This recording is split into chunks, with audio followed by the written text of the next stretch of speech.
ارے اللہ تو کہتا ہے آ کے میرے محبوب کے پاس معافی مانگو اور بخشش مصطفیٰ لے کر دے گا، ملا نہیں لے کر دے گا۔ ملا نے تو اللہ کے بتائے ہوئے راہ سے ہی ہٹا دیا آپ کو۔ اللہ نے کہا تھا کہ جاؤ کا میرے حبیب کے پاس جاؤ۔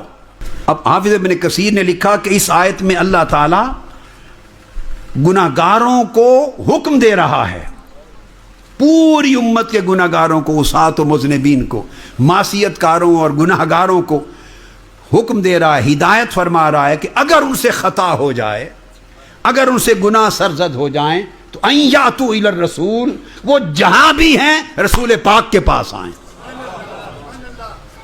حکم تو یہ ہے کہ رسول پاک کے پاس آئیں تاکہ معافی ملے، اور نیت رسول پاک کے پاس جانے کی نہ کریں۔ تو بخشش اس ملا نے دلوانی ہے آپ کو، جس ملا نے عقیدہ خراب کیا آپ کا۔ میری بات سمجھیں، جو دو چار کچی پکی روٹیاں پڑے ہوئے ملا، جس کو دو چار لفظ رٹے گئے ہیں، اس نے بخشش لے کے دینی ہے؟ ارے اللہ تو کہتا ہے آ کے میرے محبوب کے پاس معافی مانگو اور بخشش مصطفیٰ لے کر دے گا، ملا نہیں لے کر دے گا۔ ملا نے تو اللہ کے بتائے ہوئے راہ سے ہی ہٹا دیا آپ کو۔ اللہ نے کہا تھا کہ جاؤ کا میرے حبیب کے پاس جاؤ۔ آپ داخل ہوئے مسجد باب جبریل میں، دو راستے، مسجد نبوی بھی ہے اور دور رسول بھی ہے۔ اللہ نے کہا تھا جاؤ کا نہیں، روزے پر جاؤ، اور ملا نے کہہ دیا ادھر نہیں ادھر مسجد نبوی میں جاؤ، اسی کی نیت سے جاؤ۔ یہی یہ جو فکر ہے قرآن کا باغی بن گیا۔ اور علامہ ابن کثیر کہتے ہیں کہ پھر رسول پاک صلی اللہ علیہ وسلم پر آ جائے، حکم عمومی ہے، قیامت تک پوری امت کے لیے، پھر آ کر اندہ حضور کی بارگاہ میں آ کر پھر معافی مانگیں اللہ سے، وَيَسْأَلُوا، پھر حضور سے سوال کریں۔ یہ جو کہتے ہیں نا حضور کی زیارت کی نیت سے نہیں جانا چاہیے، وہ ایک زیارت سے نہیں روکتے، وہ آقا کی بارگاہ میں سوال کرنے سے روکتے ہیں، حضور کے توسل سے روکتے ہیں، آقا کی شفاعت سے روکتے ہیں، بڑی نعمتوں سے روکتے ہیں۔ یہ ایک بہانہ، ایک ٹائٹل ہے۔ تو یسألوہ، ابن کثیر لکھتے ہیں پھر حضور سے مانگے، سوال کرے، درخواست کرے کہ آقا آپ میری شفاعت کر دیں، سفارش کر دیں۔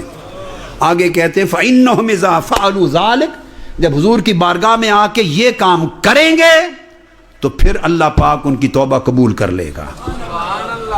نعرہ تکبیر، نعرہ تکبیر۔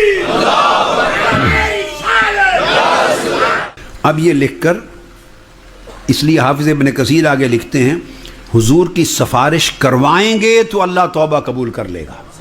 اس پر حافظ ابن کثیر لکھتے ہیں وَلِهَذَا قَالَ لَوَجَدُ اللَّهَ تَوَّابًا رَحِيمًا، کہ وہ توبہ قبول کرنے والا پائیں گے، وہ حضور کی شفاعت کے ساتھ خاص کیا ہے۔ حضور کے پاس آئیں گے تو پھر یقین ہو جائے گا، ورنہ تو گھر بیٹھے بھی توبہ کریں، اللہ چاہے تو یہاں بھی قبول کر لے۔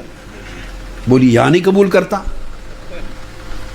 لندن میں آپ اگر گھر میں توبہ کریں مصلی پر، مسجد میں، تو اللہ توبہ قبول نہیں کرتا؟ افریقہ میں بیٹھ کے کریں، امریکہ میں کریں، پاکستان میں کریں، گھر میں کریں، مسجد میں کریں، کہیں کریں، اللہ نہیں توبہ قبول کرتا؟ بولیے نا۔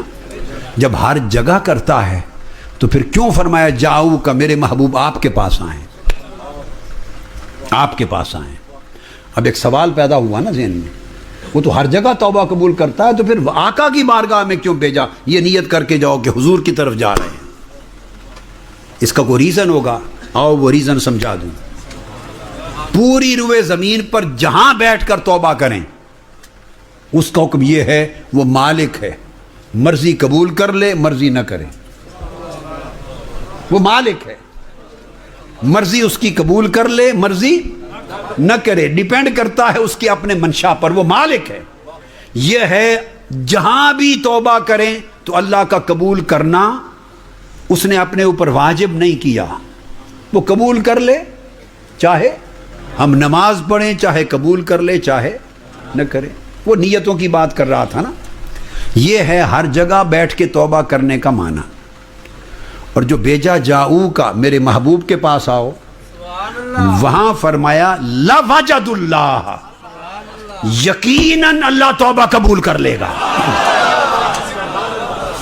اگر میرے مصطفیٰ کی بارگاہ میں آ کر معافی مانگیں گے اور اگلی شرط ہے کہ میرا مصطفیٰ بھی سفارش کر دیں تمہارے لیے، تو لوجد اللہ تاکید، تو پھر یقیناً اللہ کو وہیں پا لیں گے توبہ قبول کرتا اور رحم کرتا۔ تو یہاں اور وہاں کا فرق یہ ہے، توبہ یہاں سے بھی قبول کرتا ہے مگر چاہے قبول کرے یا نہ کرے، مگر در رسول پر جا کر معافی مانگیں اور حضور سے درخواست کر دیں آقا خدا کے لیے میری سفارش کر دیں، اور حضور لب ہلا دیں، اللہ کہتا ہے مجھے اپنی عزت کی قسم میں توبہ قبول کیے بغیر بھیجتا ہی نہیں ہوں۔